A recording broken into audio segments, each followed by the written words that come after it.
people here have this term told me how much they've enjoyed the graduate seminars in philosophy and architecture, which have been run by Andrew Benjamin. I'm delighted that he's been able, despite the fact that his child is 1 week old, to come and give a paper today. Thank you very much.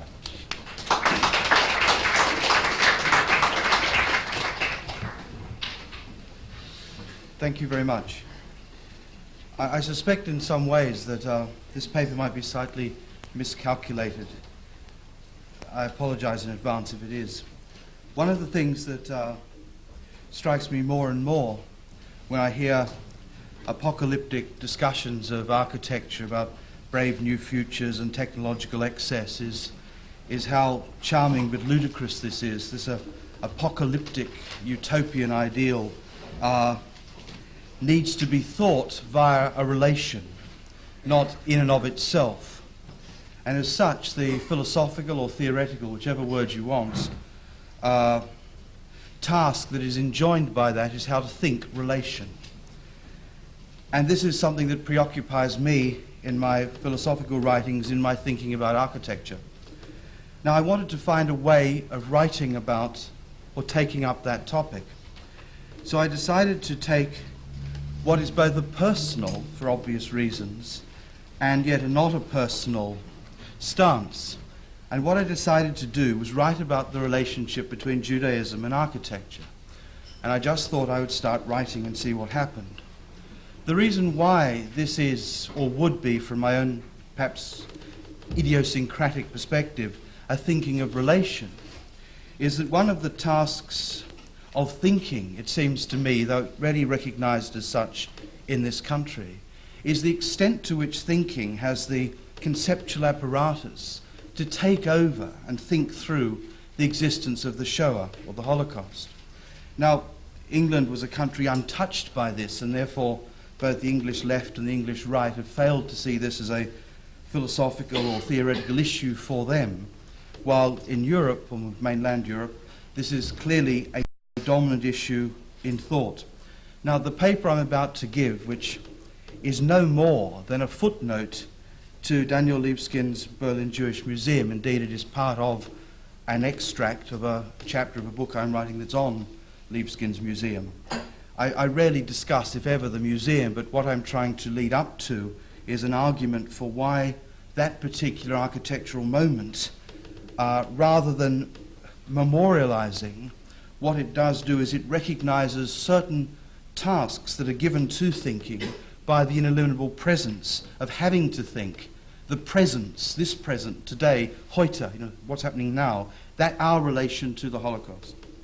So I said this is both idiosyncratic, it is personal, but also I think it is of major import if what is important is a philosophical thinking of relation. To begin, as I said, these notes, and they are working notes, take up Judaism and architecture. They are concerned with both Judaism and architecture while allowing for an inevitable equivocation about that which is essential to each.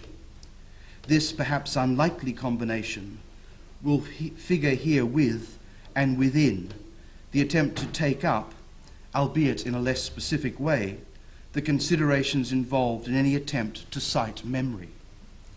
Nonetheless, architecture and Judaism are a combination which, were it a matter of a straightforward and direct consideration of Libeskind's Berlin Jewish Museum, or less directly Peter Eisenman's the Max Reinhardt Center, cited or to be cited equally in Berlin, it would then be the case that the combination would appear neither as forced nor untimely, indeed perhaps the opposite.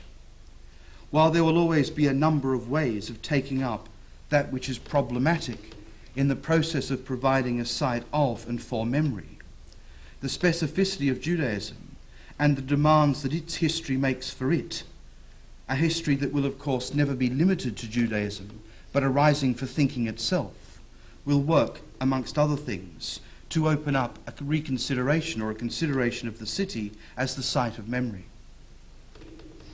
That it is this site goes without saying, as does the fact that the thinking of its already present complexity is yet to be said. The question of the ontology of the already present, of thinking the ontology of the present, insists as a task to be undertaken here. The city, its divisions, and the divisions within any thinking of history, will also show themselves within an attempt to fix Judaism, within the attempt, that is, to fix it as though its identity was simply that which was given. And indeed, part of the undercurrent in what I'm wanting to argue, and I will share these debates with you, though maybe the first and last time you hear of them, in that current debates within contemporary Judaism about the response to the Shoah, the Holocaust, actually have architectural import.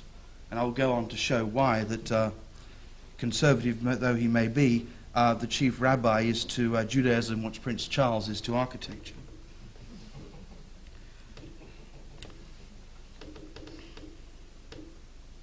Judaism and architecture, their possible belonging together, will allow a way of taking up the space for memory. Again, it goes without saying that what is taken up is that which endures as problematic. It is the open-ended nature of this undertaking which will mean that initially the language of theology must always figure within these notes.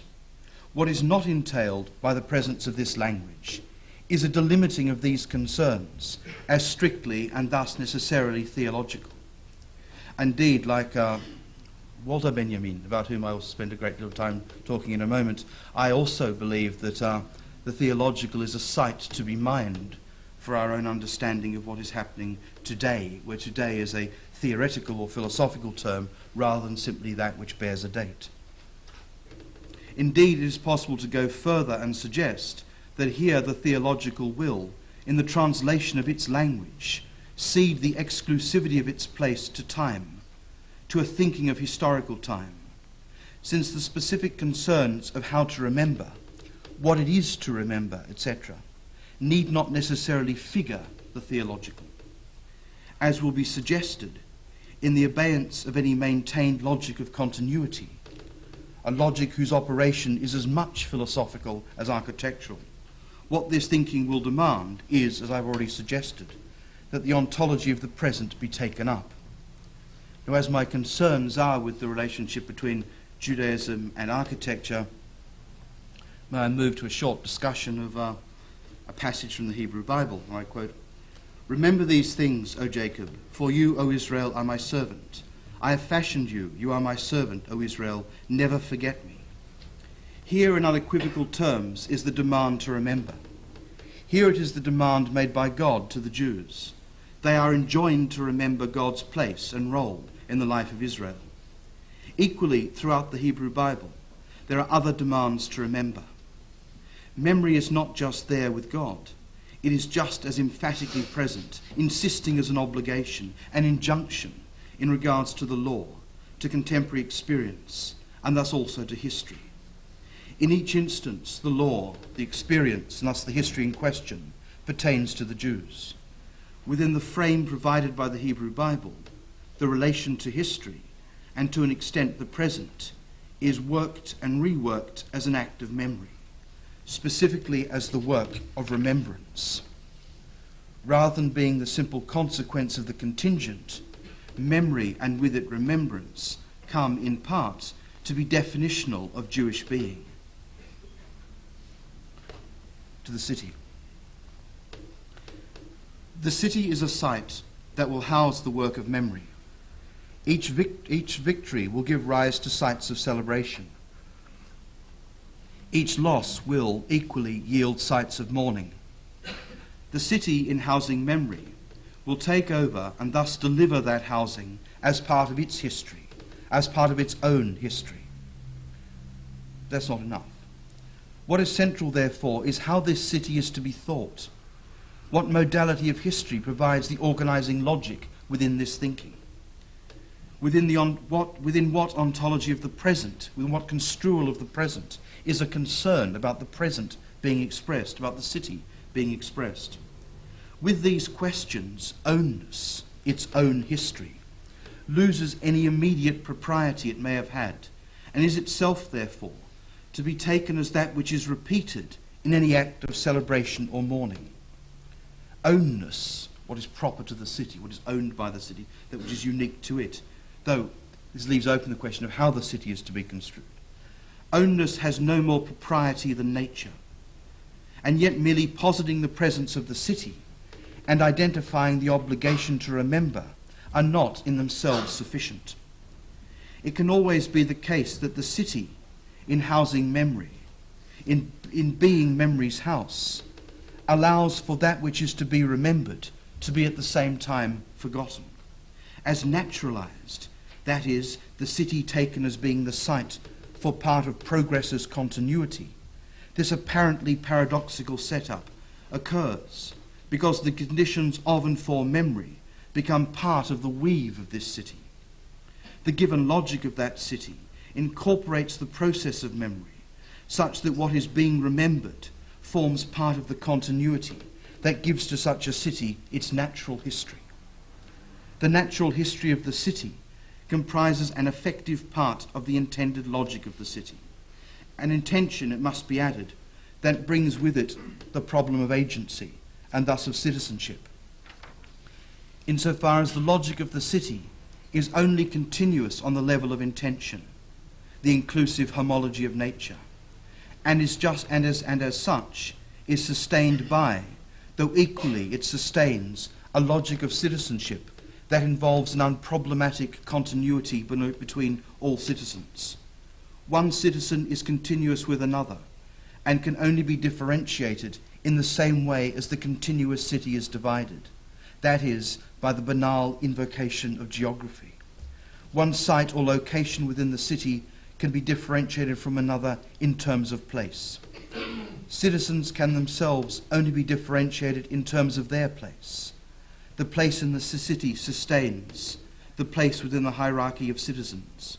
Both, despite the divergence of place, are enacted within the continuation and continuity of citizenship. Social division, as with the geographically divided city, will be taken as natural.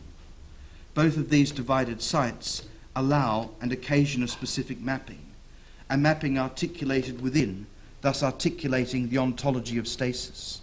And what needs to be worked past then, if you like, is this natural history of cities. It's not enough to simply say that there is division within the city, because this division could be no more than that which is given to us by geography. It's not simply enough to say that citizens are divided within the city, because that leaves as unproblematic the question of the nature of that city in which they are divided. I mean, to give an example of the sort of problems I have in mind, and some of you have heard this before. You are walking down the street. Who this you is needs to be specified in a moment. You are walking down the street. You hear footsteps behind you. Now, this you can never be one. This can never be just one, but just the solitary, unique individual, the citizen. This one always is going to be positioned in terms of their identity by those footsteps. To that extent, these people caught within these footsteps, if you like, occupy a different space, but only to the extent they occupy the same space. They occupy the same space only to the extent that they at the same time occupy a different space. Now that seems self-evident. A woman walking down the street, hearing footsteps behind her, is going to respond, I would presume, in a way differently to a man. That the space they occupy is going to be in some sense different. But the difference is only possible because it's the same space. Now, that may seem on the one hand self-evident. If it is self-evident, what it gives rise to is a specific task. And that is, how do we think the co-presence of sameness and difference? How do we think the co-presence of two times that occur at the same time, even though the temporality of each will be different?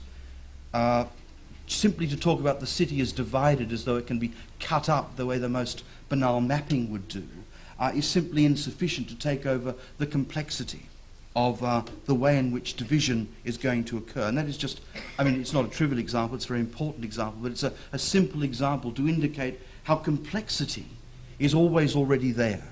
And it's not a complexity because it's an amalgam of simples. It's complexity because the origin, if you like, this original situation involves that which is always more than one. And this more than one can only ever be explained by recourse to ontology and to time. It can't simply be explained by saying, well, it's simply complicated because there are more than one thing going on. There's more than one thing going on because there's also at the same time the same thing going on. To move back to Judaism, and I move backwards and forwards. Within contemporary Judaism, there is an important divide concerning memory. It is a divide that will allow, if not occasion, its own translation. It allows its concerns, to be carried over from the strictly theological. The division marks out and thus situates Judaism's own response to the Shoah. To what extent should the Shoah figure as an event for Judaism? How should Judaism respond to the existence of the Holocaust? While this question can be taken, and often is taken, as that which demands a response stemming from Jewish law, from halakha, it can equally be seen as the question of memory, a question, therefore, which is not necessarily delimited by law. And yet the division between memory and law is far from absolute, as the thinking of both involves the need to take up tradition, thereby developing a philosophical construal of tradition, or thereby giving rise to the need to develop such. Indeed, it is possible to go further and argue that in broader terms these domains come to be linked by tradition. The time of memory must be thought in relation to tradition. As such, the presence of a relation will involve that their distinction, its nature, also be invoked. Specifically, what is at issue here is the thought following. For orthodoxy, for Orthodox Judaism, as represented by Jonathan Sachs, who's the chief rabbi, and I quote, "The Holocaust has not changed the meaning of Jewish life, and that is the miracle," end quote. Within Orthodox Judaism, there is a continual preference to remember the Shoah within the festival of Tisha B'Av, which is the fast day marking the destruction of the Second Temple.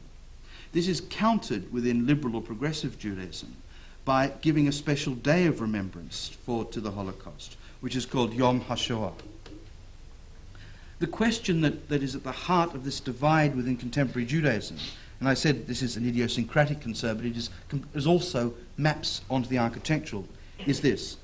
The question is, to what extent does tradition already contain the resources to deal with any subsequent occurrence?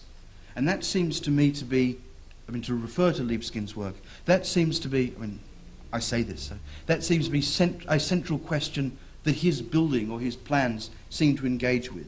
To what extent does the tradition of a museum, does the tradition of memorials, does the tradition of remembrance already contain the resources to deal with any subsequent occurrence? Or will there be an event that gives rise to a demand for a rethinking where in some sense the very nature of what it is to remember must enact that rethinking, but enact it as an open question? And so this divide, if you like, within contemporary Judaism about how to remember the Shoah is actually a divide about the nature of tradition and therefore about the nature of time. In general, as I said, in general terms, the question of how to remember involves a stand defining the present. Both Orthodoxy and progressive Judaism define the present. For Orthodox Judaism, the present is just like any other present. It is untouched by the Holocaust. And therefore, for Orthodoxy, Judaism has within it that which is necessary in order to remember. For progressive Judaism, this is not the case. And once again, this is a theological debate, but it's the theological debate that, when pushed, opens up. And within that opening is the problem of relation, and they're given by the question of tradition.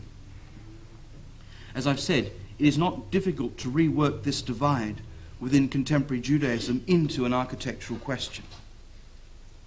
In his celebrated study called Zachor, Jewish History and Jewish Memory, Yosef Chaim Yerushalmi identifies with great acuity the general question in the following terms, and I quote, "The choice for Jews as for non-Jews is not whether or not to have a past, but rather what kind of past shall one have. Once taken as a question that remains open, the architectural is involved to the extent that any monument or museum, though the architecture will be greater than simply these particular sites, will either enact a response to this question, thereby taking the response as already inscribed in the question itself, which I think is what the tradition of museums does. Or it may enact the question as a question, and thus monumentalize the continuity of questioning, rather than already being the concrete form of a specific answer. And it's that in that opposition, which may be only nuanced, but it's in that opposition that the real divide emerges. What is identified in the above is the necessity for a type of choice, and thus for a decision to be made. The response to the past involves actions in the present. It involves, moreover, an action that determines the nature of the present. It is this determining action that is alluded to by Walter Benjamin in the fifth of the sections comprising his posthumous text on the concept of history, which I quote: "Every image of the past that is not recognized by the present as one of its own concerns threatens to disappear irretrievably." And what I offer now is a gloss on that claim, which I think is central for any architecture that has to think the question of relation. Because in having to think the question of relation, what it has to think is how something becomes a concern for it. As I've suggested, it is by pursuing the detail of this passage that the architectural will open up. Now, prior to any discussion, however, it is essential to note that what is involved here, at least initially, thinking Judaism and architecture in relation to the Shoah, is an occurrence that seems to demand the description of a singularity that checks any simple formulation of the mechanisms of history, for example, the cunning of reason, the continuity of progress. It will be seen that it is in the work of this singularity that the further reduction of the Shoah to absolute singularity is rendered impossible. That's why there must be a relation. The question is how you think it. The trap of the absolute is exposed by the necessary presence, if you like, of a relation of non-relation. Furthermore, pure singularity, because of the relation between positing and existing, will always lend itself to occlusion or absorption. The problem of absorption that threatens is more complex than it seems. Not only is there a necessity of maintaining a remembering excluding absorption to take something back into the culture and make it at home in the culture, there is also the real possibility that it is the faithful who may forget. For the faithful, however, the forgetting in question would be complex, since it would involve that modality of absorption in which continuity was maintained, tradition allowed to hold sway, and identity to remain homogeneous. There would be a monument, but not one that demanded its own thinking. Monuments will never be sufficient for remembrance. In general terms, the problem, as it pertains to both philosophy and theology, and in their opening within architecture, is the problem of tradition and its relation to memory. I mean, in more secular terms, you can identify some recent work of Hans Hacher, though it's not architectural, as situated in precisely this sort of thinking. These lines from Benjamin, the specificity of their formulation, pose three initial and here inescapable problems. The first is the nature of the recognition, and the second is the meaning of concerns. And thirdly, the way in which they are presented as the possession of the present. And I can't emphasize enough that what is so important, both philosophically and architecturally, and if not in general, is how to think the present. What does it mean to develop a thinking of the present? Where it's not simply that site which bears a date, but it's always going to be a site which can be dated. Again, as I've said, the insistent question is the nature of the present. The question insists because of the irreducibility of this present to the time held by dates, and thus chronology on the one hand, and the historicism of universal history on the other. In relation to Shoah, while the threat to it appears to take the form of its projected disappearance from memory, its being forgotten, what is actually at stake is both more significant and complicated. Indeed, there's already been allusion to this founding difficulty. Indeed, it will arise from having to allow for the absence of a necessary link between the monumental and remembrance. In other words, it is given by the absence of an already given foundation. The latter will always be more than memory. In regards to the Shoah, there is the relation to thoughts that must endure, since what will always have to be retained is the question of it as an occurrence for thinking. Remembrance is inscribed, therefore, in the very process of which its own formulation forms a part. And once again, that's what I interpret, wrongly or rightly, Libeskind's project is involving, where remembrance is inscribed in the very process of which its own formulation forms a part. Thus, it's an opening.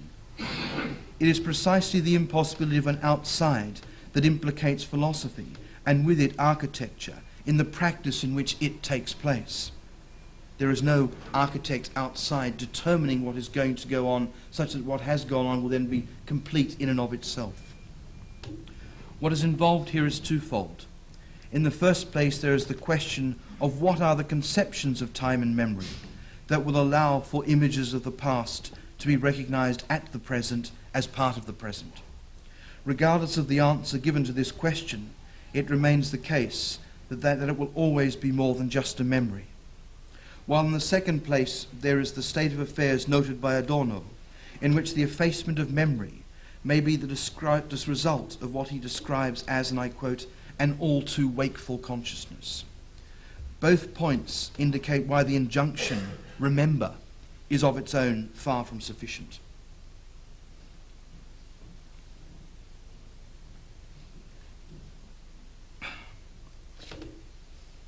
In the different domains of the political, the philosophical, the architectural, and the theological, the sense to be attributed to such a demand is neither singular in content nor generative of a single action.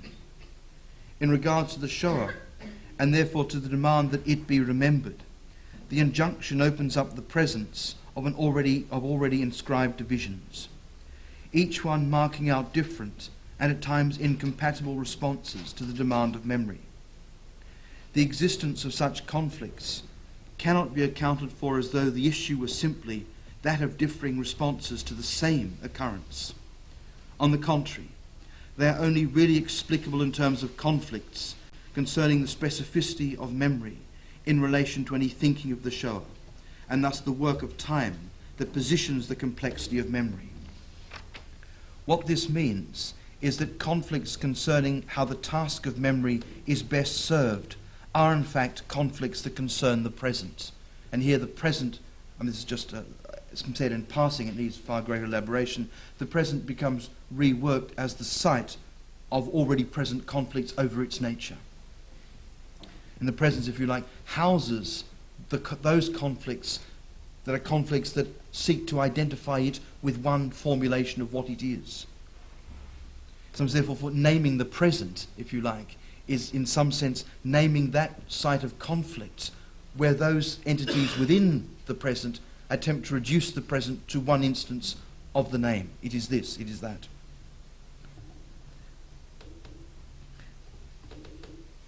Now, opening up the present will mean staying initially with the actual formulation of this passage from Benjamin. Indeed, it is this formulation that will inform the architectural, once what is at stake is the present relation between architecture and Judaism. Now, the passage again is, every image of the past that is not recognized by the present as one of its own concerns threatens to disappear irretrievably. This is a very old-fashioned explication de texte, if you like. What then is recognition?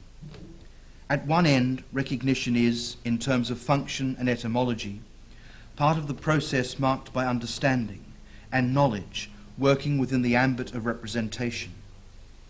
In general terms, it pertains to representation, since what is involved is the taking over of the object, such that what is taken over can be presented as taken over, and thus as itself, the literal move of representation.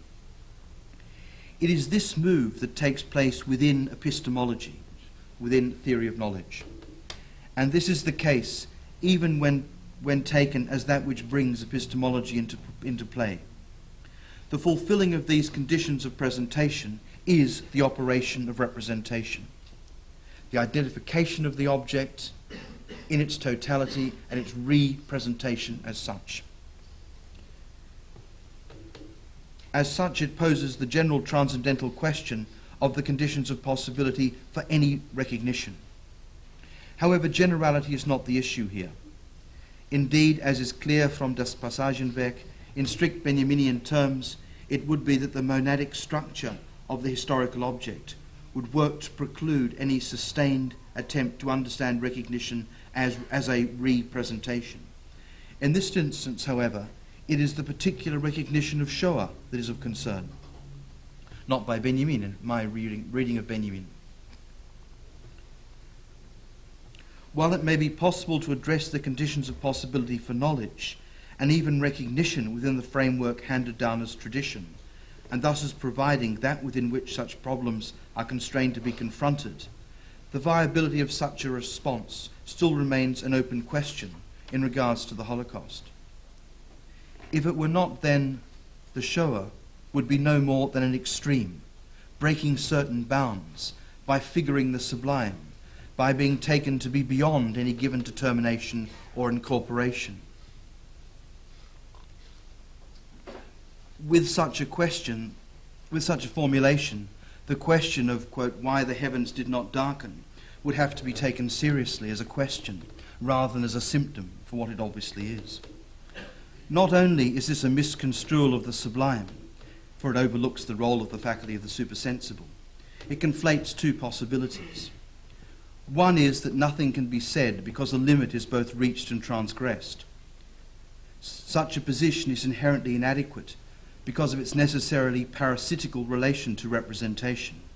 In other words, what I'm arguing against here is the so-called view of the Holocaust as unrepresentable, and therefore involving in some bizarre sense it's becoming sublime.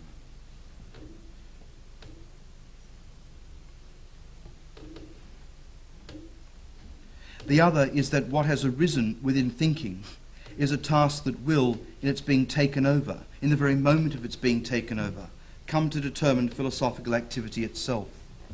It will be a determination, however, whose specificity cannot be delimited by prediction.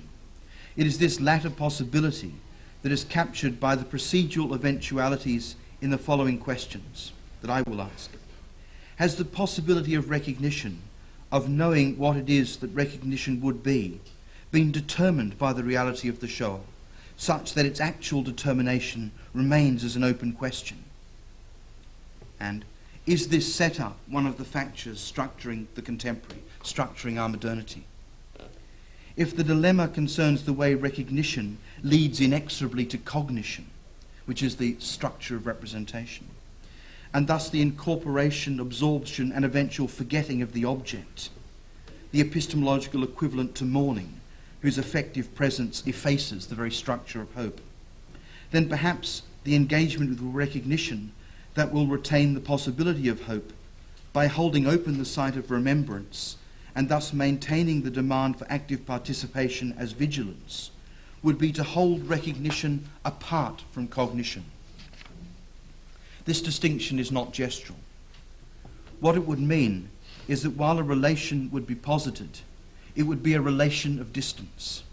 Distance and relation are not to be understood as though they formed no more than part of a conceptual geography.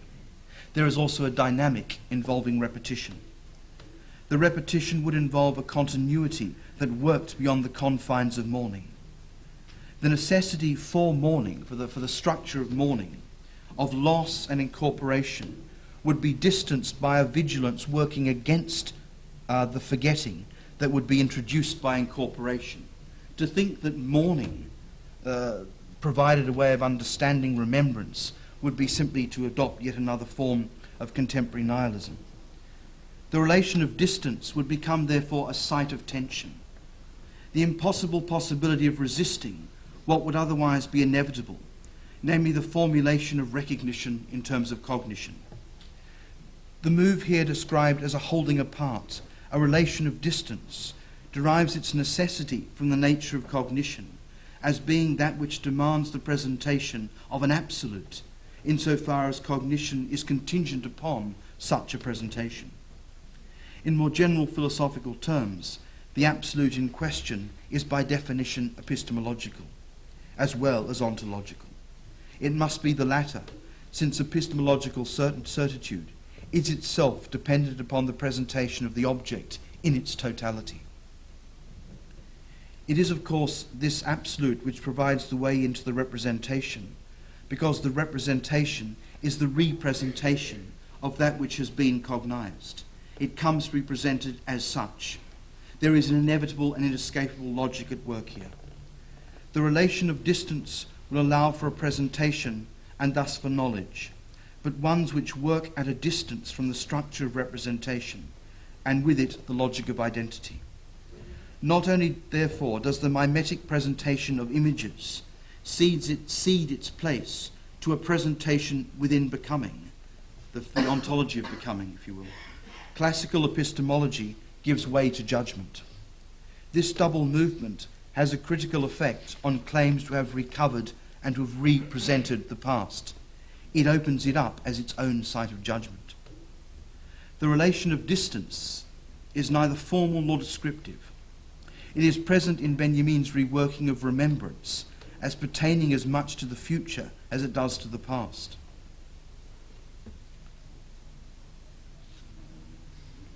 It also signals the reworking of historical time, ridding it of teleology, and thus of the possibility for prediction. And if you think, just for a moment, about the problem of prediction in architecture, and the problem and the relationship between prediction and chance, and the way in which a building has to, in order to be architecture, to, in some sense, function. It doesn't have to symbolize that function, but in order to be architectural, it has to function as architecture. Therefore, how is the abeyance of prediction possible within the architectural? How is that moment in which the unpredictable will emerge? Well, we need to take very carefully the term prediction and think it through. And then it becomes possible to begin to see in what way it becomes what is allowed is a thinking of the unpredictable as taking place within that which has to be, i.e. architecture's functioning. And it's a nuanced distinction, but it's a distinction that will be fundamental. Remembrance needs to be situated within this relation of distance, a relation at the present, and thus working to sustain what I call present remembrance. Its continuity is provided by the tension that works within and thus provides the work of this relation. Present remembrance, a remembrance that takes place at the present, and a remembrance that defines the present as the site of remembrance. Present remembrance involves a continual recognition that is always holding open the possibility of cognition, a cognition that could neither complete nor end. In holding it open, it reworks the present as a site of hope. Hope, therefore, becomes a condition of the present rather than as something that becomes either destiny or fate and is there in the empty future. As such, the possibility in question will remain an insistent and yet impossible possibility.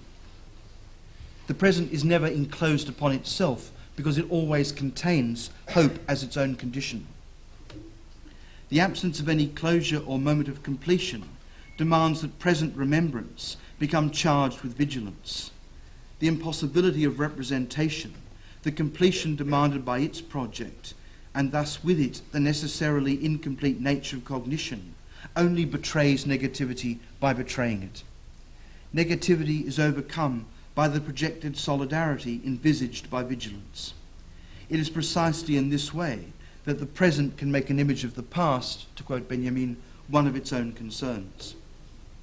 The shower's occurrence, even though it is similar to all other occurrences by bearing dates and demanding knowledge, is also, and at the same time, radically dissimilar. It is therefore both unique and not unique. The question of its prediction, its being the work of fate, its having been known in advance, reduces it to the status of a moment in historical time, a flicker in the passage of continuity. And yet it is an occurrence whose dates are known. The difficulty is thinking its specific impossible possibility. Nihilism is the refusal of this thinking, a thinking that once it is undertaken determines the nature of thinking, as a determining effect on thinking, and as such works to determine the specificity of modernity, namely the site of contemporary thought. Now, just to conclude, I'm not arguing for a moment that Judaism should be thought as only preoccupied with the question of the Holocaust for a moment. What I've tried to do is indicate the way in which the problem of how the Shoah is to be thought, that is a problem for Judaism, opens up the whole question of memory as to whether tradition has that within it that will allow any future event to be thought. And therefore, the incorporation of any future event is, if you like, a repetition of the self-same, where what is given, in some sense, can always be incorporated within continuity. Any development within the city, as it were, to the architectural image, can be incorporated into the city because the city is the site of progress. The city is the site of continuity.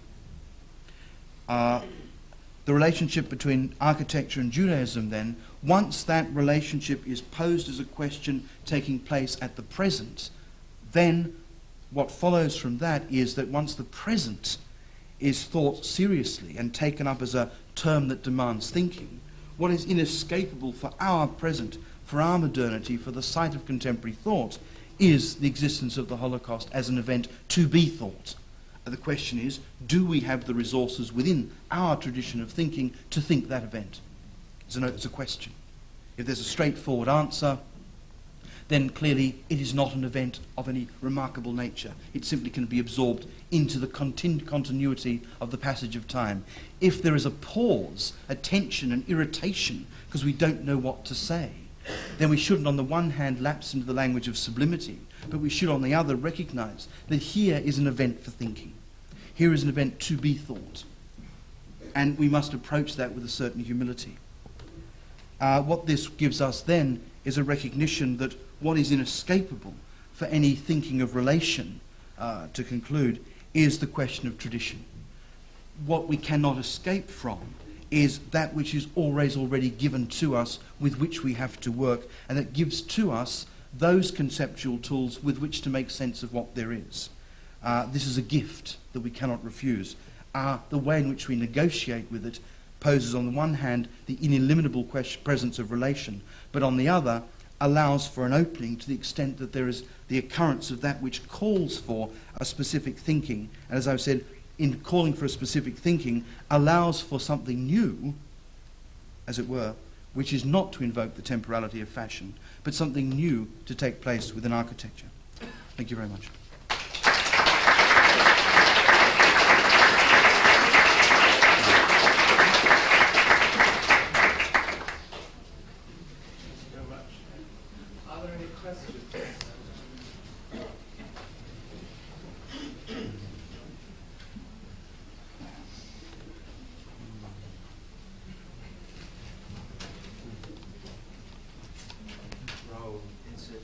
Simple question. You mentioned Hans Haake. Could you briefly sketch the tools that he's used when he was in the US? Oh, the reference to Haake was to the, I've forgotten the name of the particular, it was where that he recreated a memorial or a statue that was used by the Nazis at a particular point in time, just recreated it in its original site. And therefore I created to see what its effect. What interested me about that particular movement, that particular moment of this recreation, was that it worked with what I would call the ineliminable presence of relation by invoking a simple repetition that was not a repetition, but rather that recognized that to engage with the question, which is the question that I think is obviously central, the question of how we deal with this particular moment of history that preoccupies thinking to some extent, intrigues me about certain architectural practices, is the way in which questions come to be, if I could use the language, enshrined, rather than responses to questions being enshrined. I mean, someone mentioned a little while ago about whether buildings can be seen as the consequence of a certain logic. Well, that you have a theory and this is the building. I mean, it seems to me that that's fine. This happens all the time. But what is most interesting is where the insistent question is given concrete presence, but a presence as the question. And it's that to confront that is always disturbing. And this does not, and this will be a sweeping generalization, that does not succumb to the temporality of fashion, to novelty, because it only wears off, if you like, to the extent that the outside culture in which this question is posed as a question, insisting in the culture, when that culture, in some sense, itself has dealt with the question, where itself has begun to work through what it would mean to answer the question posed by the concrete form, only then would it be possible for its insistent force to be dissipated. And it seems to me that that then becomes the most important sort of an architecture of remembrance, if you like, or a museum or the monument that always works as if you like, posing the question.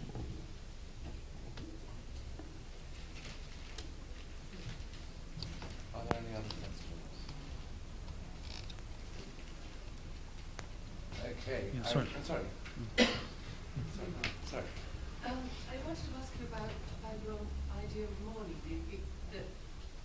If I heard you right, mourning is an extinction of hope and is a ban on memory, that there's an impossibility of memory. Yes. Can you elaborate? Well, I mean, to the extent that mourning will eventuate the incorporation of the lost object, and that mourning in some sense has an internal logic that is structured towards its own overcoming, no matter how difficult and painful that may be, the extent that one gets to the end of mourning, we cease to mourn, then it doesn't provide what I want to call present remembrance, which, if you like, will be this continuous opening. And it seems to me that while it's very popular to invoke mourning as a way of thinking through the question of memory and the question of remembrance, it seems to me that it's construed, that it's articulated within, and thus articulates a logic that's inappropriate to the question of remembrance, because it allows for its eventual overcoming. So memory is the memory that happens after the work of mourning is in some way different from the present memory? Yes, I mean, what I'd want to distinguish between what I call present remembrance, which I've tried to I mean, the way in which I think it works is by recognizing that what comes to be posed is the question of memory, of what is it to remember. And therefore, the injunction remember is always responded to in terms of the endurance of the question of what it would be to remember. And to the extent that as a question is continually held open as a question, then what exists, if you like, is the continuity of the question of memory. So that seems to me what I would want to take over from that quick reading I gave of that very short passage of Benjamin, to say that what he's allowing for is precisely a non-epistemological, non-representational understanding, in that there is no reincorporation of the object. There's a continual opening towards it, where even the nature of the object is itself remains problematic in some way. I don't know if you know the book The Love by Toni Morrison. I don't know if you've come across that. No, I'm afraid I know it by title, but it's... Right, yeah, she has a concept in there of rememorization, which I think seems, I mean, obviously they're quite pursuing it because you don't know the book. But, I'm sorry. I'm just wondering if it was relevant to I the don't know. kind of memory that you were. I'm afraid I did. have a sense If it is, then it is. I will read it now. But I mean, just to finish, I mean, that's what so interests me about, obviously, certain forms of architecture, is the way in which it responds to a problem by giving material, concrete presence to a question. And that seems to me to be really intriguing, rather than being a response to the question. Here's a problem, how we solve it, bang. You know, and it seems to me that that's really interesting. One follow-up question.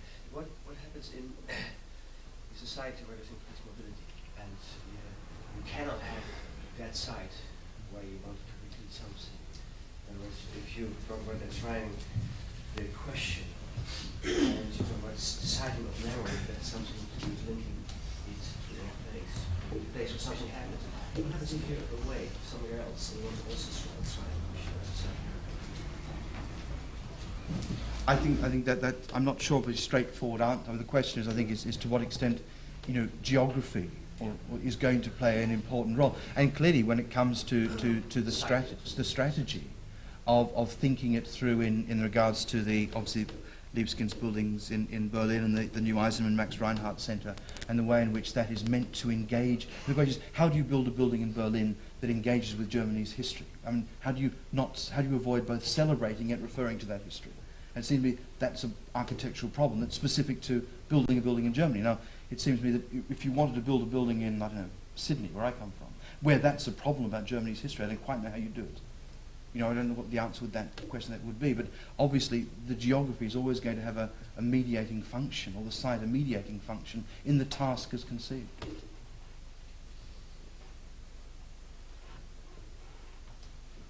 Okay, Andrew, thank you very much.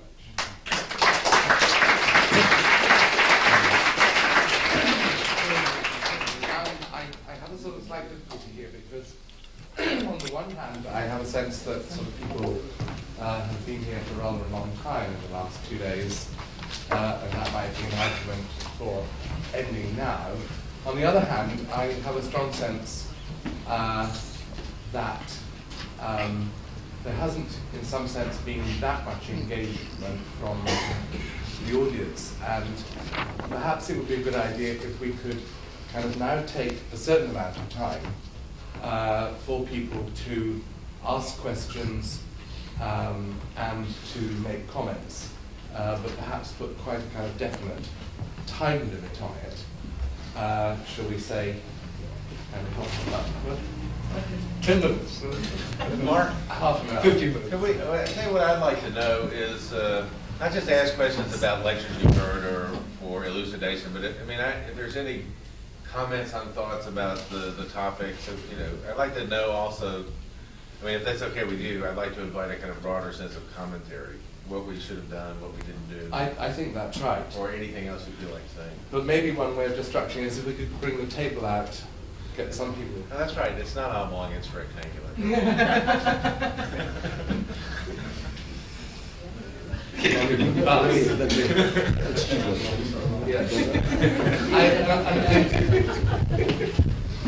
I'd like to invite a couple of people who teach here who've been sitting here and would be a way of kind of mediating the experience of listening to Liza, Fior, who teaches here, and Raoul, perhaps if Michael and Jeff, and Elizabeth around the table.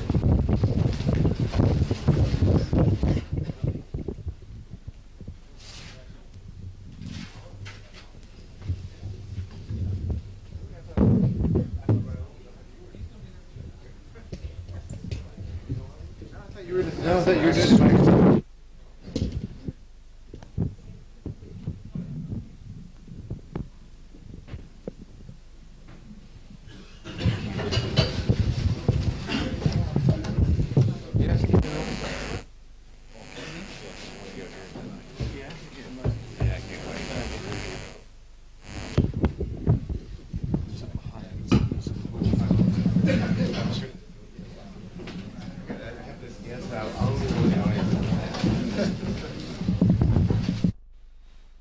Yesterday, because in a sense we'd only just started, that there were some questions which didn't get articulated to Michael, so that's kind of one aspect.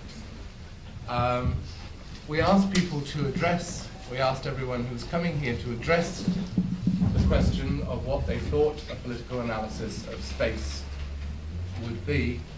Perhaps one way of also doing this is to invite people to say what they think are the most blinding errors and omissions which we've made over the last 2 days.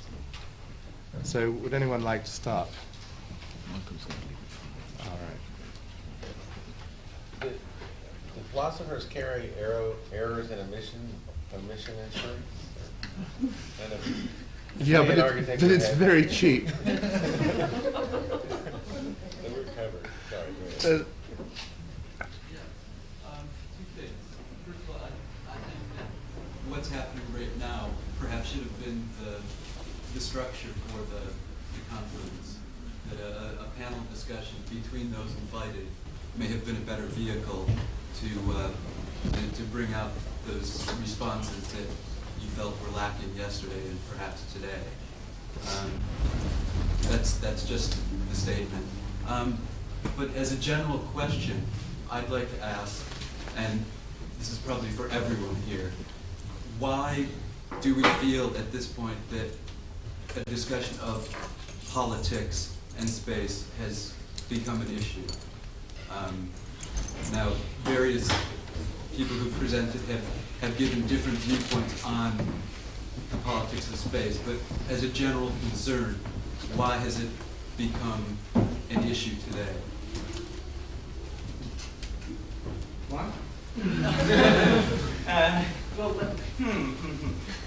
I speak now because I'm in one of those moments of maximum jet lag. It just slid by. Maybe I could just reformulate that question a little bit because it seems germane. And I reformulated by way of a recollection that I have of a conference that I organized when I was in school, 20-some years ago, with a title very similar to this one. But I remember that the discussion was very much different from this one. Those were the days when a discussion about politics and architecture generally devolved on questions about going out into the community, serving the people, helping people out with their plumbing, doing advocacy planning, this whole range of possibilities that I understood in my formation as somebody who was considering the links between architecture and politics to be absolutely central. I found this conference very interesting indeed, but I dare say it was a very different conference from that conference 21 years ago. And maybe the difference is illustrative or instructive. I'm not about to instruct, but maybe others can. And I do notice that one thing that seems to emerge as part of the discourse of this conference is a kind of suggestion that architectural politics, in effect, inheres in the authority, to use Mark's word, of its formal procedures. And any number of examples of this kind of marshalling of authority by way of explicating the formal procedures that initiate a work of architecture has been presented to us in the last several days. And this seems to be a displacement of the way that we talked about the issue 20-some years ago, which was largely in terms not of procedures but of effects. And I'm curious about this displacement, and I wonder what some of my brother and sister panelists. Can I ask you just one more thing before we answer it? And that is, what's your sense of why those initial overtures that you experienced in your formative period at that conference, what was your sense of why it declined or why it decayed? I mean, you lived not only at the moment of its instantiation, but through it. So why did people just get tired of it? Was it ineffectual? Why did it go away?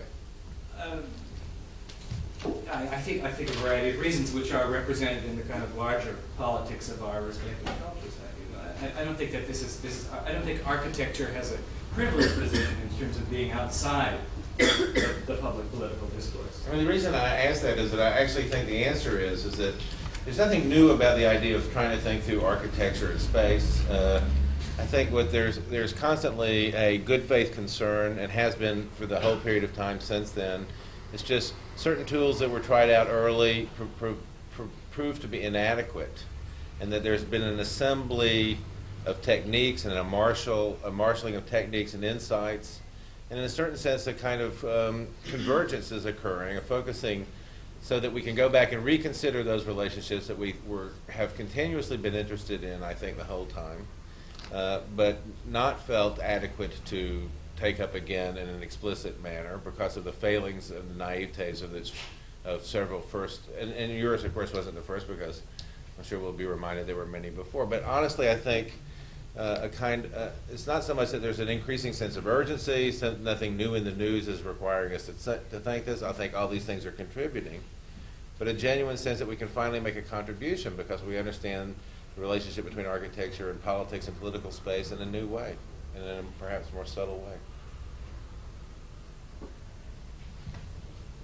Well, Elizabeth, do you see changes in some of the kind over these years? I mean, I only ask this because we are fickle. We do consume ideas almost too quickly as a discipline. Well, I think that's a general problem, isn't it? If it's a problem, I mean, there've been lots of fashions in ideas. I mean, I find it very difficult to answer that question, other than autobiographically, really. I mean, because I remember not those sort of conferences, but certainly a world in which, community politics and rushing around doing those sorts of things was taken for granted, and now it sort of vanished and disappeared. And I don't know whether I would say a depoliticisation of myself has occurred, but I mean certainly the world in which I operate doesn't seem to offer the same kind of opportunities for engaging in politics in that sort of way. But not connected to that particularly, I mean I think the fact of having been involved in feminist politics and then discussion, perhaps that got very academicised as well, but that was an opportunity or an invitation for some women to sort of crash through discipline boundaries, and therefore I've undertaken perhaps rather too wide sort of, I've engaged in a lot of different sort of debate, but I also think for me it's just partly that I have felt a deterioration in the environment, and I think, or perhaps it's not just me, that somehow people are more interested in cities as we begin to fear we are losing them altogether, in a sense, that it has become to seem more urgent, despite what you say. I mean, I would have thought there was I have a sense anyway, of greater urgency. But I think I'm thinking, okay, the period Michael might be talking about is, say, 1973 to 1993. And I go back and I think through the literature, and there's the text of Leon Creer, the text of Bernard Schumann, and there's quite a bit of writing about trying to think through the relationships among policy, architecture, politics, space. I mean, there's a whole series of essays by Bernard. I mean, it's not a topic that went away. It's a topic that perhaps receded in terms of its being able to organize as much attention. And also, Michael, the other thing is, a lot of, during those kinds of action and advocacy moments, a lot of good faith intention and an earnest activity occurs, not so much great results, and a lot of damage by failing to pay attention to where, it's a little bit like chefs thinking that they can do something by leaving the kitchen and going to feed the poor. We're talking about a set of oscillations. Certainly it was necessary to recuperate the form of discourse after we... But I think a lot of it, also during the same period of time, an effort to oppose the results of that first, or that particular period, preoccupied our thinking. It was in a critical sense before it was reorganized into an affirmative or propositional sense. I believe that.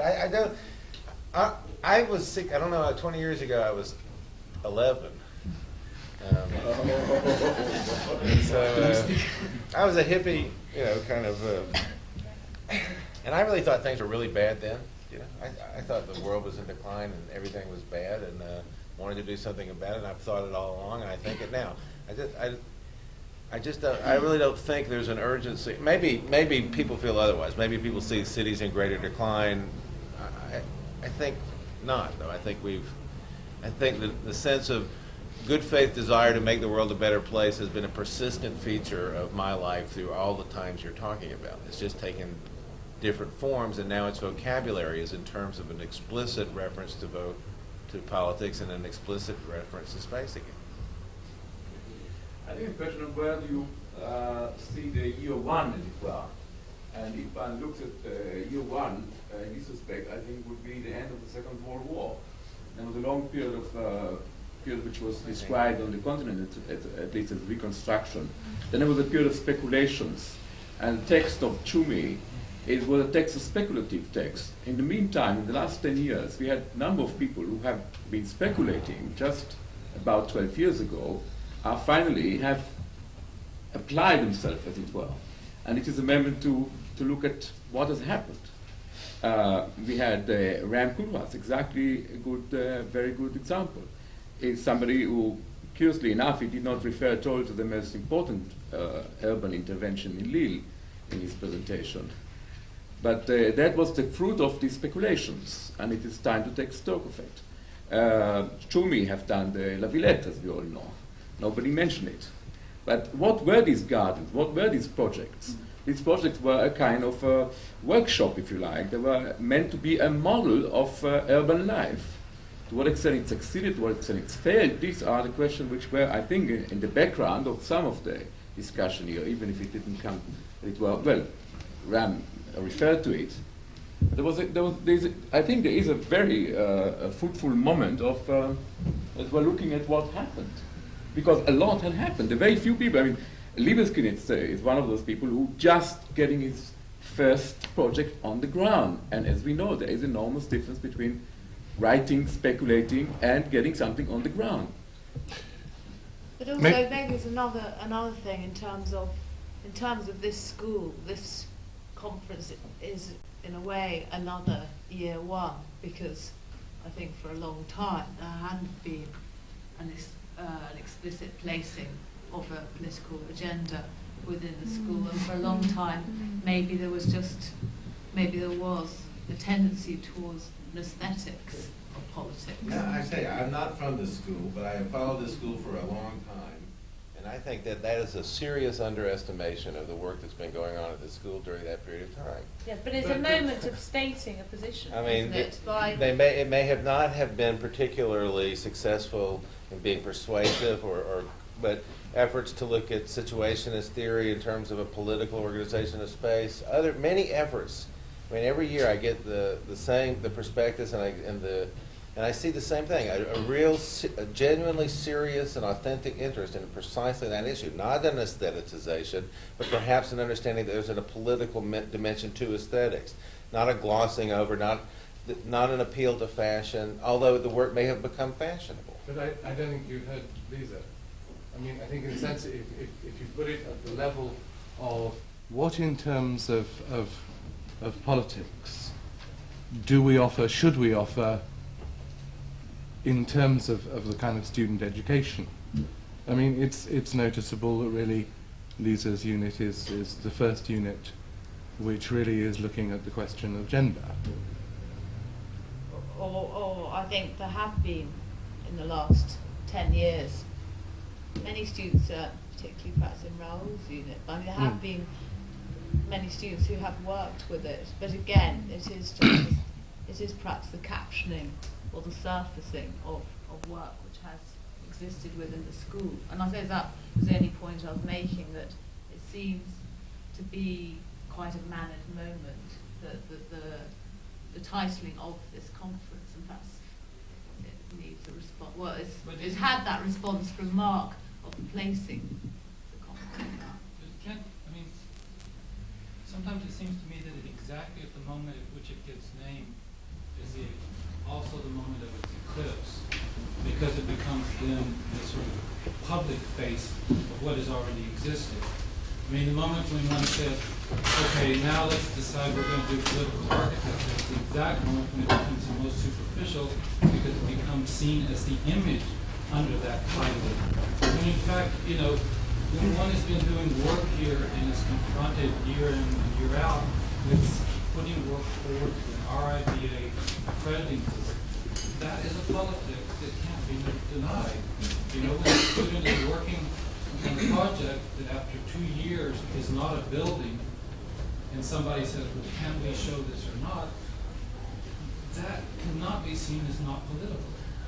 Then when you say, now I'm going to have an intermediate diploma unit that's going to deal with politics, it becomes very easy for it to be seen as another commodity, which has its own separation and disjunction because it goes under a titling condition, not an investment condition.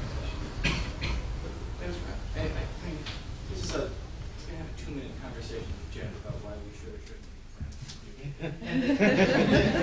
The issue I was going to bring up. I've always thought we were friends, despite all of your efforts to the contrary.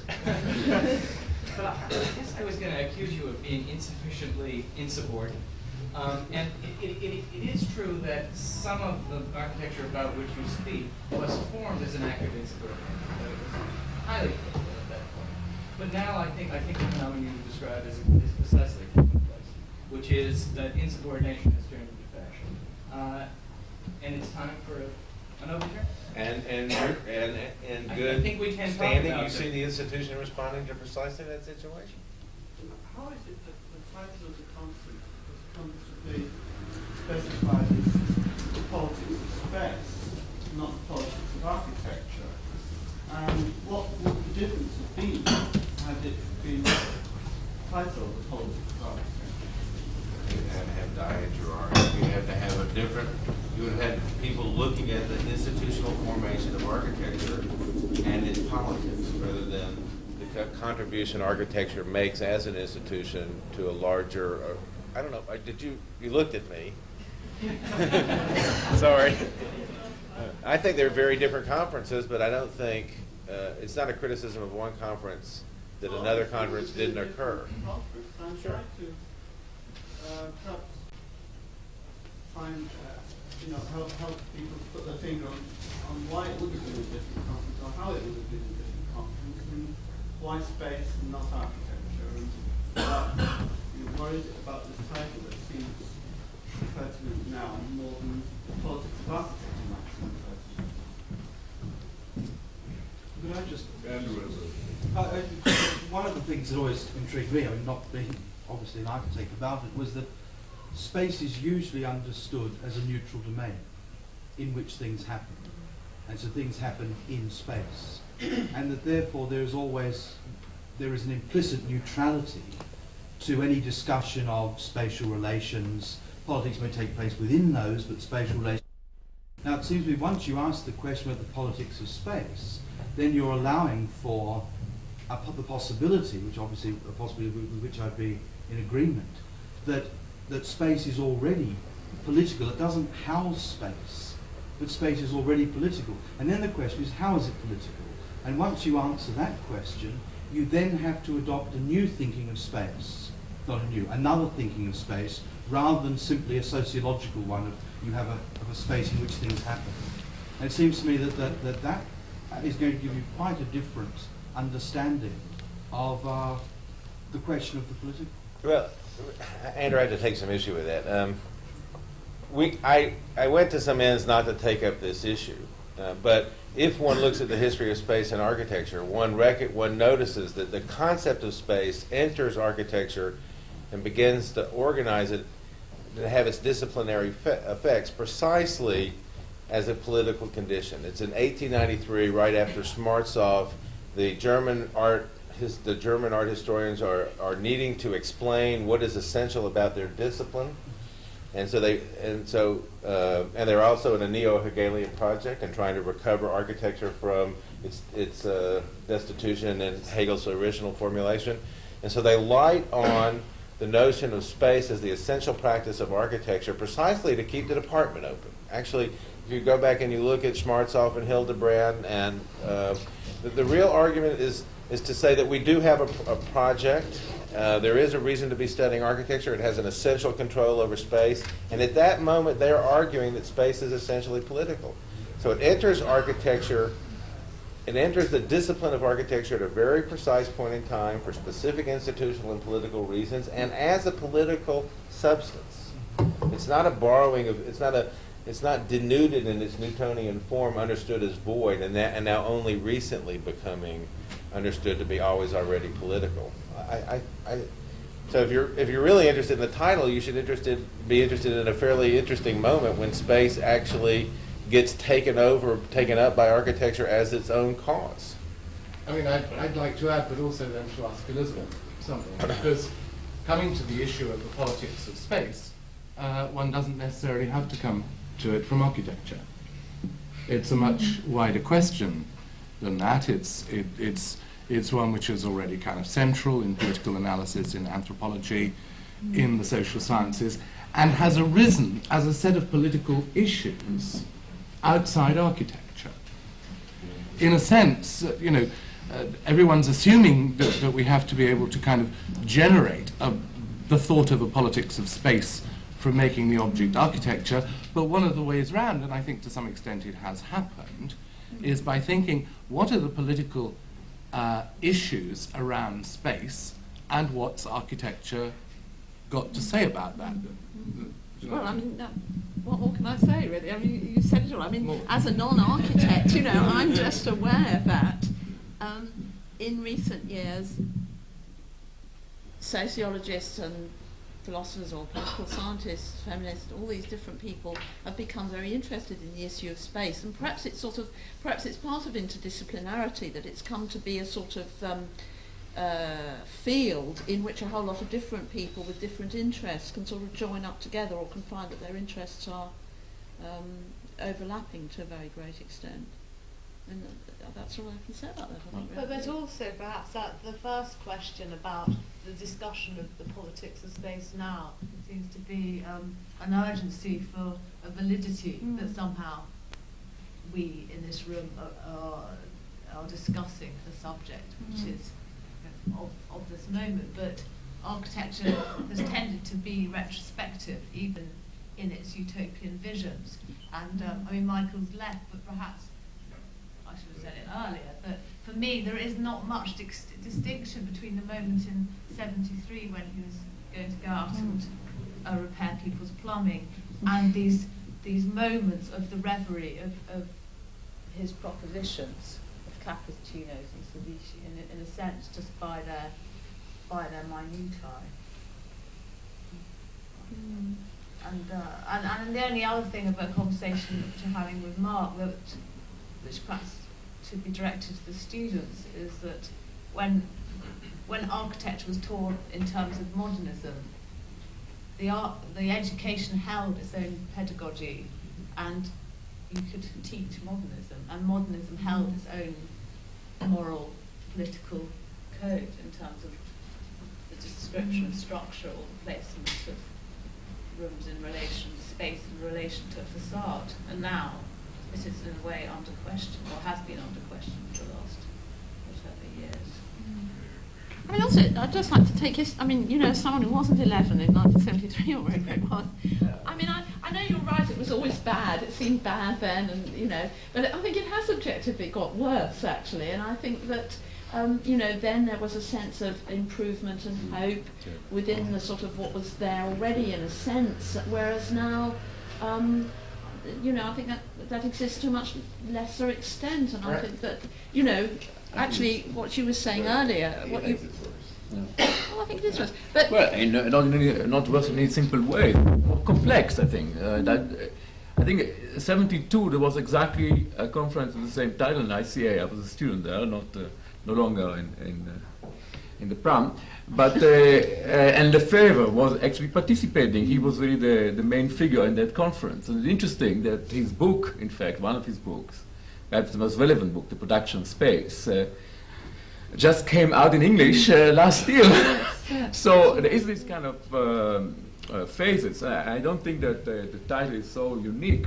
I think what is, if the question has any real content, is indeed what in the discourse has moved, has changed. And I think that I'm surprised that nobody from the housing department from the graduate school has made any kind of substantial intervention at this point, because the AA was divided between politically engaged group of people. And there was, just for those who do not know about it, there was a bitter fight. Because some people thought that the only way to overcome that impasse was to jettison these sociological, ideological baggage and to force the issue through the design approach. And some people insisted that that couldn't be done, and in fact one had to go through the entire ideological machinery, as it were. And they were forced to leave. Some of them resigned, some of them, and that is a very important moment in the history of the AA. I just met one of those refugees in this conflict on architecture in Belfast, was one of these key figures in that battle, who was, I think, the head of the part of the school. Yes, Brian, who was very much involved in the battle on Covent Garden. And indeed, at that time, London was a scene of debates of this kind. Then the debate came to an end with the Thatcher era. In fact, that kind of debate. Another debate came up, but they were no longer taking place here. The school has taken a certain line. Whether it was wise or whether it was good, that's another debate. But certain things have happened. Now, I don't think that neither Jeff or Mark thought about that in particular when they worked it out, but it just happened that this is so. That the debate goes on, just it takes naturally different forms. And we had a very diverse political experience, because until the 70s, Europe, one could say, was more or less homogeneous in its approach to housing, in its approach to political approach to architecture. And I think in the 70s, there was greater and greater demarcation, differences emerge very, very critical differences between policies and engagement of architects and engagement of state in architecture in France, Germany, Italy, and England. The contrast between, for example, England and France is staggering, for better and worse, in terms of building which done for public buildings. It's difficult even to imagine the extent of it.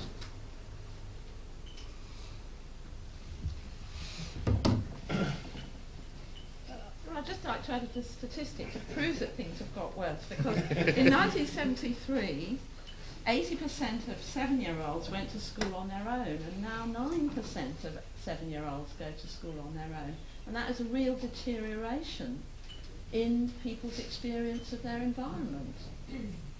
Don't misunderstand me. I'm not saying things, but do you know why that's the case?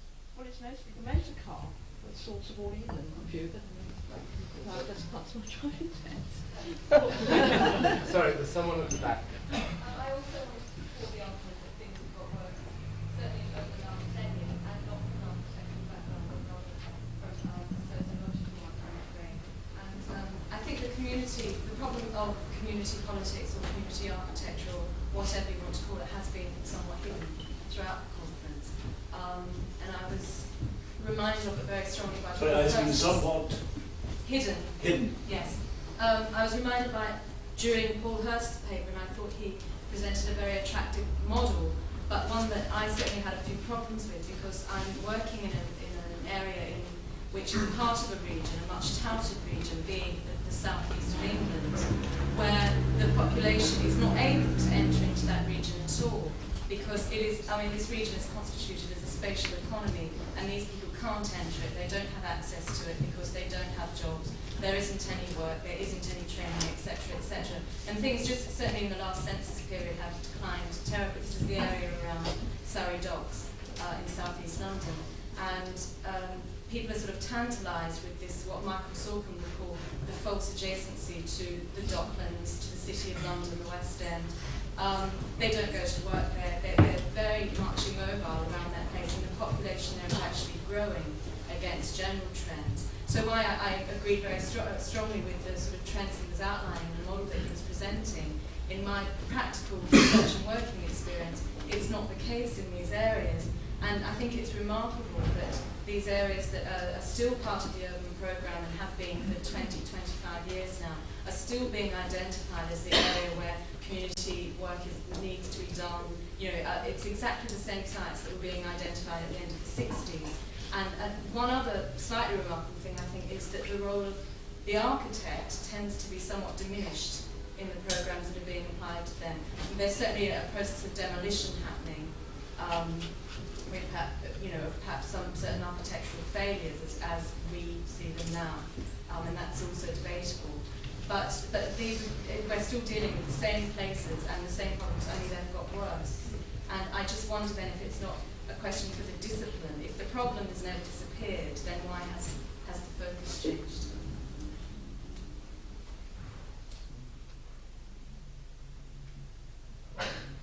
Paul, would you like to please? Well, it's not really a question to me in the sense that I'm not engaged in these kind of things. I'm neither an architect nor a planner nor any of these things, but a political theorist. On the other hand, basically, what I think it comes back to is the appropriation of power from localities. Okay? Of power from localities. Okay? It's no accident that these places are left behind and lots of other places. Because for all the talk of regeneration and so on, central government isn't interested. Local government isn't capable, and the people don't have any resources. There isn't any building, as you say. There's a lot of demolition, no public housing. Welfare seems to me, without making a new right point in any way, quite the contrary, to actually imprison people rather than to enable them. Okay? So I'm not surprised. It just seems to me, you're absolutely right about that. There are desperate pockets of poverty in the London area and in the southeast of England, as well as throughout the country. There is no agenda for this of any kind, whether a social democratic one or the associationalist one I was describing, or even a kind of, straightforward sort of commercial one. These places are not worth bothering with in lots of cases. Something ought to be done about that quite clearly, but I mean, in the absence of any interest in these things on the part of our governors, there's not a lot that can happen. Except, one response as an architect is there has been no public building for the last 13 years, or at least 10 years. And so whatever response there has been by architects has made me, in the main, invisible, and is perhaps up to other forums for it to become visible.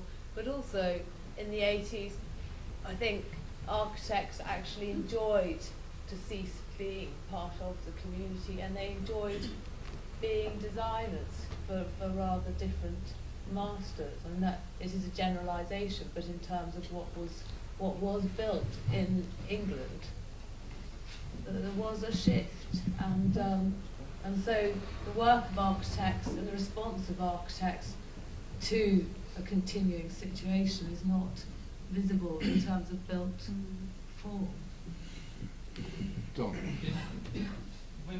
It seemed to me that when a judgment is being made about it being worse or not worse at this moment, then for that to be adjudicated, the first thing that seems to happen is that there has to be some image from which a sense of confirmation takes place.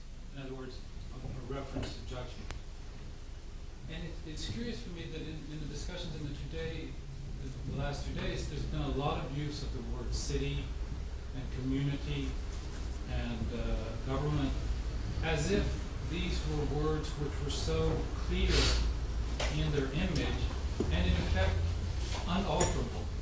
Because we talk about Greece and we talk about the Renaissance, and as if the very notion of what could be a city was a well-defined, well-prescribed image against which we're seeking reconfirmation. And so the judgment of it being better or worse is about the correlation in this reconfirmation, this fitting of a template over something which is already there and somehow agreed. And which to me seems very curious if one looks at the very changes that in fact have taken place. And so even the comment about, well, there's not as much public building going on is interesting, because one of those images that we would want to invoke as the good old days would be the Renaissance, nice piazzas, when there was no public building. There wasn't government policies to go out and do housing. So how did that work and be okay? And why does that then become a prescription in order to somehow return to another good old days, which could only possibly take place under the regime which has already passed? So there are all these sort of invocations of the dramatic changes of fax machines and this and that, but in fact, it's as if the word city has never changed, and the object that it wants to refer to has in fact never changed, when all the evidence is to the contrary. And so there's this almost a production of anxiety is really what one seems to be talking about. It's the anxiety that the image does not conform to the name. And so what we're sort of judging here is how far off that image is, and could we possibly find solutions to bring it back when it's about an image which has already ceased to exist. Could I just sort of reply very briefly? Because in a sense it was out of some of those issues that the idea of the conference came. One of the problems, I think, is that we know very well how to bring the ordinary questions of politics to the ordinary questions of building. Like in the 20th century, the state has an enormous function in this country in terms of providing a kind of elements of the economic infrastructure and providing building as a consequence of certain social welfare. forms. One of the problems for us is that that enables us to put the question of politics and building together in certain traditional senses, but the way in which building and politics go together is quite different from the thought of how does democracy and architecture go together, how can we pose that? The problem of the history, in a way, of the 20th century is that things always happen to prevent those two terms ever having their thought. I don't think we've had them necessarily in the last 2 days, but I do think it is a question which should remain on the agenda of what is the relation between democracy and architecture, where that can neither be reduced on the one hand to a set of social prescriptions, needs, etc. for building, nor on the other hand kind of internalized according to kind of extra political questions, because as Andrew says, it is in the existence of the question that the political dimension always emerges.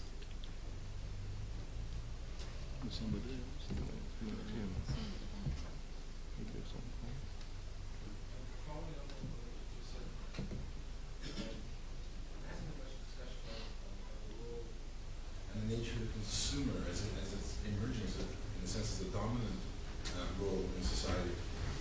And of course it's related to what's happening in mass media.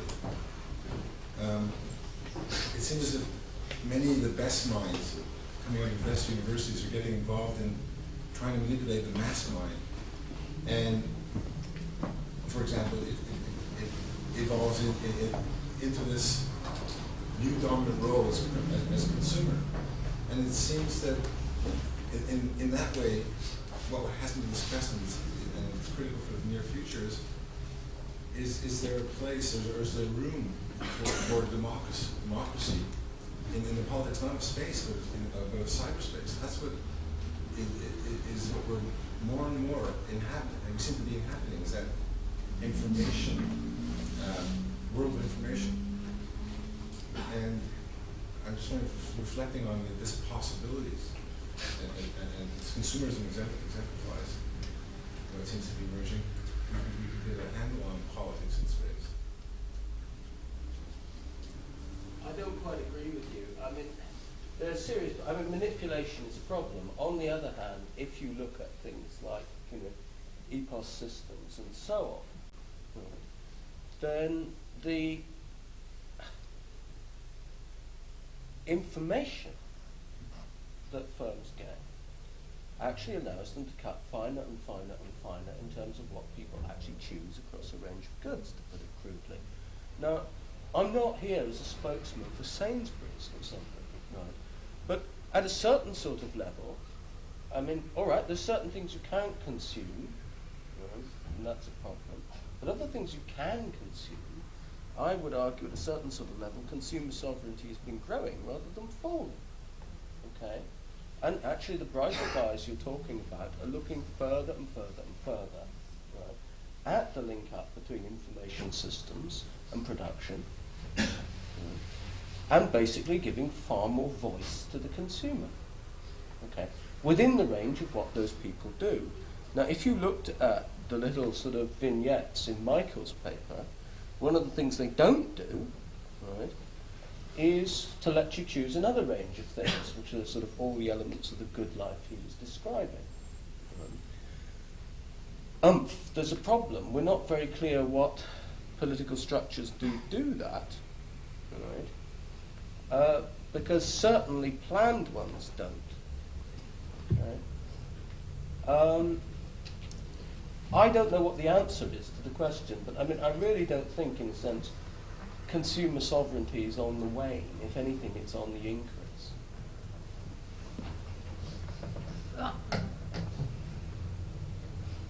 Rahul. Sorry, Rahul. Yeah. I have a few comments. I want to link up to a few points that you made before. Liza, your point about gender. I don't think that over the last few years we've dealt with gender. I don't see at all that as an issue that the work has been about. Perhaps there has been an inquiry into emotions, and perhaps the space of emotions. But I really hesitate to use that phrase in this case. But what is engendered by emotions? Emotions are rooted in the body, physical experiences. But they do reflect themselves on the outside, in our continuous effort to create familiarity. Because individual students from your unit Yeah. who were women, and Yeah. the fact of their being women because of their different body or their different experience, as described by Andrew, the different experience of the sound of footsteps meant that, and that's all I was referring to. Definitely, I agree with that. I just wanted to say that I would like to shift the issue from it being about an issue. Indeed, if for example, just to describe one project of a woman's project who gives us a space between two shifting origins. It's about a relationship between that person and the mother, so there's another origin there being reflected, and another person who happens to be the female. So there's a shift of origin there. And so that which is being recognized in life, being the place of one's own origin, that kind of space for this one thing, which oneself is also contained by the person oneself, is also then being seen in the other person. And that is, I think, another form of defining a question, as the way Andrew talked about it. I think it's very beautiful what you said there, this issue of enshrining the question. I would say this is maybe the one single pursuit I've been involved in with the unit and with Donald also since the last 9 years. And I think it can happen in many ways. For example, this naming of the shifting of the origin, which can, in this sense, only be done by a woman. This now I'm returning your issue, because she recognized, in a sense, something in the mother. In other words, as a woman, you can recognize something with the mother. That is, you cannot do. Namely, the mirror image. You also contain the potential of origin. So the speculation then continues on what happens if that then creates an emotional, let's say an emotional capacity to alter the environment, simply by looking at it or by reverie, in other words, by dreaming, right? And certainly the description of the environment or the process of familiarization is not anymore that clear. That point is the primacy of visuality, which still we see a lot today. If we talk about space, we see space, is of course very much being affected by that. So I think this in itself is, although I don't know what the word means, is a political concern, especially, so now picking up Donald's point, if that is being forwarded as concerns of a school of architecture towards professional external examiners. That is a political condition of exchange. And itself, I think at that point you have a spatial condition where the boundary of the school and its examination itself, I'm going to quote you, is the enshrinement of the question, I think. And that is there is a necessity to constantly make sure that there is a assessment of the enshrinement of the question. Can I make one last point? Sorry, one more minute. I just want to make the link with my questions. Unfortunately, Paul, you dodged a bit my question. I think you misread it. I hope we can talk about it some other time, because there was actually an attempt to get at the point that Benjamin is getting at, namely how you bring with you your past, and how do you find out, how do you construct the vehicles of imagination to actually make it possible to live in another place, in other words, to domesticate it or to familiarize it. So my question to Benjamin would be, well, yes, you have talked about the unspeakable, the most extreme, but the way you've constructed the tool of asking a question, you can also bring back again towards conditions that are much more familiar. For example, if you migrate to another place, how do you then familiarize the question? How do you enshrine a question about your own past in this new environment? And how does that question become part of this new environment? I'm not sure if you want to answer now or some later stage.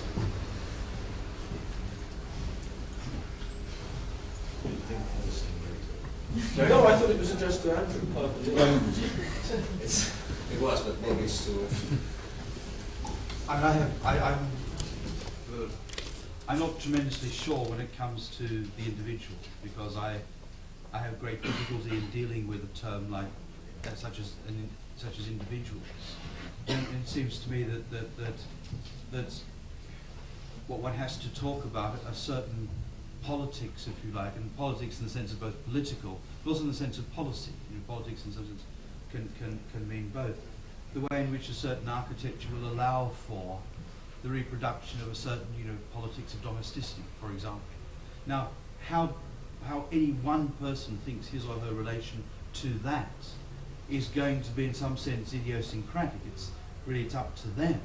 But what is opened up is a certain place in which that is going to take, which these questions come to be posed. And it seems to me that on operating on this level, which is equally as important as any other, that one can begin to ask questions about the nature of housing that actually, this goes back to something else that was raised, that actually brings up what I think is the reason I think why space is so important now, as it were, is that it brings up the question of agency and the question of subjectivity.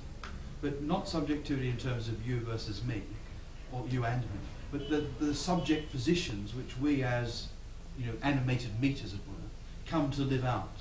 And it's the relationship between our beings as animated meat and the subject positions which we're then given to live out that occupies, doesn't just occupy a certain space, but is given already a certain space and involves a series of relations that are themselves already spatial.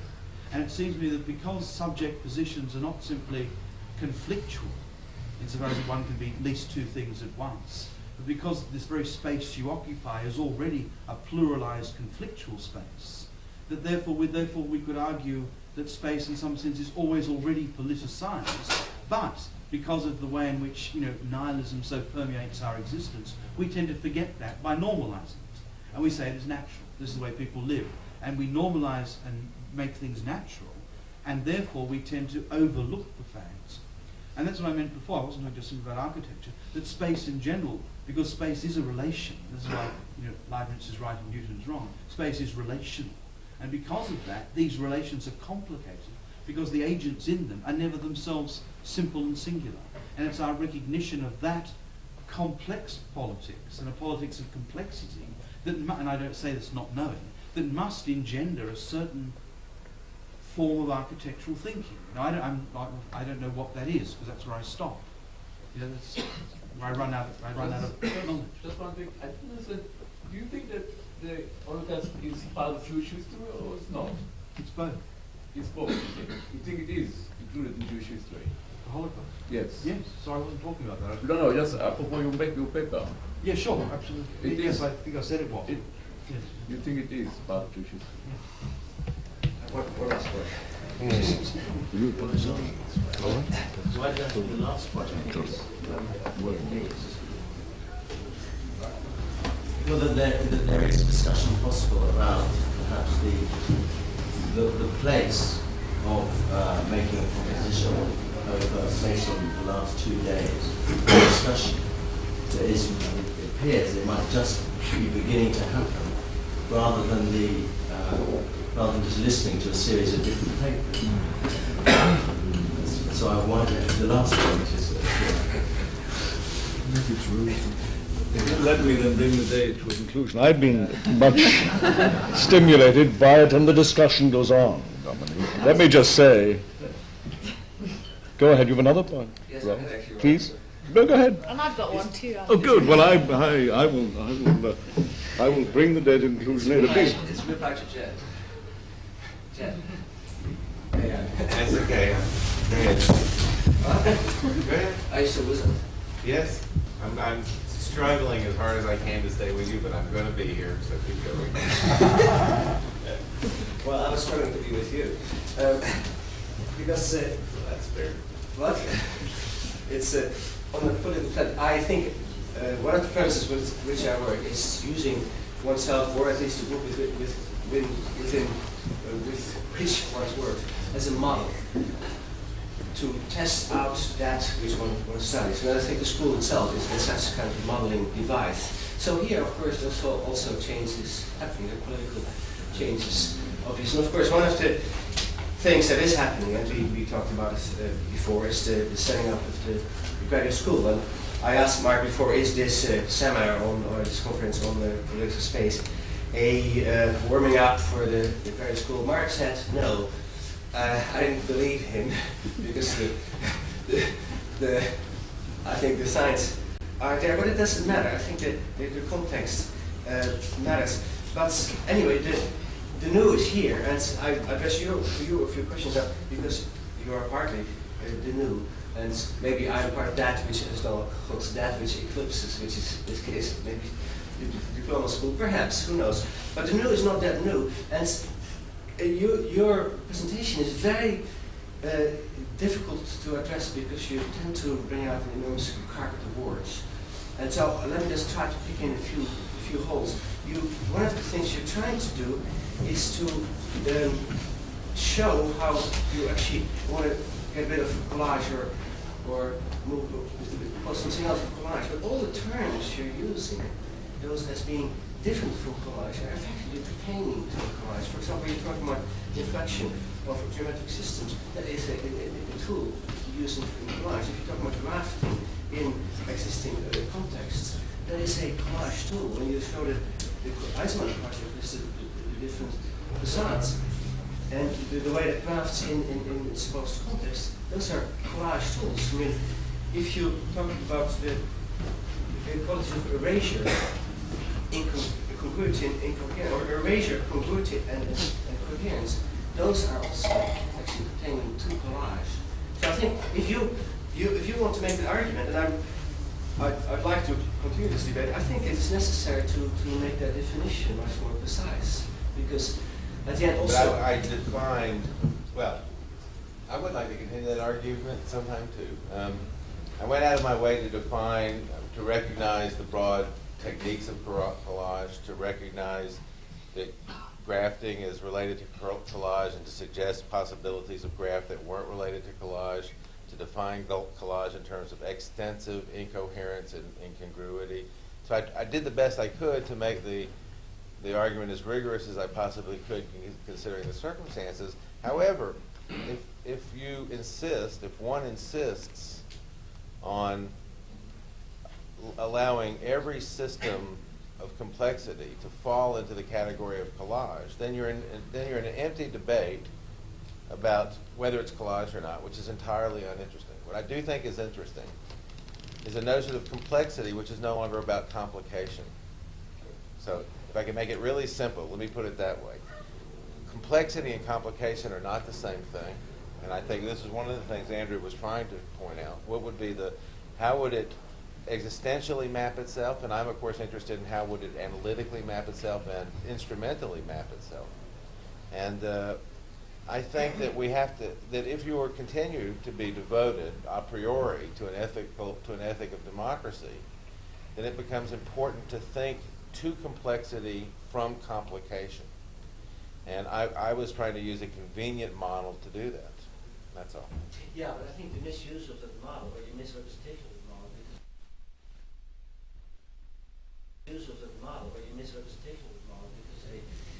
because innate things of collage is that it is if you can get to complexity that's not complicated through collage, I will be on your side. I have nothing against collage. What I tried to demonstrate. So the issue here is not the term collage or precise definition of the term collage. What it is a logic of complication, which I think reasonably, for a moment of discussion, inscribes itself in the distinction called collage. Well, there's just a last point, and maybe in response to Don, that one response to the fact of calling a conference and calling it the politics of space is, in a sense, it kills or work dealing with those very issues. But another aspect is that it actually makes the AA vulnerable, which I think is a useful thing, because on stating an interest and a commitment to the politics of space, in a sense the question is inscribed within this institution, with its politics of space, and puts all of those constructs under scrutiny from the very crudest, that the presence of the female, you know, has many aspects. But one is that the administrative staff, our attendants are all female, that there's rooms upstairs full of women, but they have very particular roles. And then Mark's response to the diploma committee, where he found himself, diploma school meeting, where he found himself in a room of men. And these are points which are in a sense boring. They're old points. They're points left over perhaps from 73 in terms of other disciplines. But within architecture, the presence of the female is germane and pertinent at this moment now. And it's why I think the politics of space is not an issue which is killed by its statement as being a point of interest. I think actually it's a beginning, a difference in terms of subject for this school. I share that very strongly. I will try again to bring the day to conclusion. I've been much stimulated by all of this, and I must say, if this kind of activity is seen to diminish, I don't understand it at all. I think this kind of activity helps us all. I think what we're beginning to develop modestly in the graduate program will be wonderful for the whole school. We're a world school. I'm particularly pleased by the sort of mood of today. I think these issues, these terribly difficult issues of homelessness and the decline of the quality of life are very important, but it's equally important to nurture in places like this an astonishing, confident vision. Landscapes of desire that resiliently respond to all of these futures. And I think in the architectural sort of possibilities we've seen, we have felt that. But I've also enjoyed enormously the sort of overlaying of that with the understandings of Paul Hurst and Elizabeth Wilson, Andrew Benjamin. This may not be a new beginning, but it is the first of what I hope will be almost a termly series of continuing debates that begin to kind of position us within this very difficult and changing world as a culture, and also allow us to have much more influence. I like to think that this school is uniquely placed to actually begin to have a very aggressive role in this. My worry about design is not its shape. I worry about all these other things. My worry about design and these issues that we feel about so strongly is that they're ignored by politicians. We are seen as having no significance at all. It is extraordinary when that thing, which, by the way, Don, I think Paul carefully moved away from any sense that we could rely on ancient models of cities, and I was very pleased by that, and I loved what emerged, although it's a very dangerous thing that he was beginning to propose. When we look to a future in which this instrument, this gathering of people, will be the most sensitive sort of instrument, concentration of human activity for the future of civility of the world, and we have politicians who know nothing about it, and we have incompetence at every level, shaping it and messing the machine becomes endlessly corrupted, we are in for deep trouble.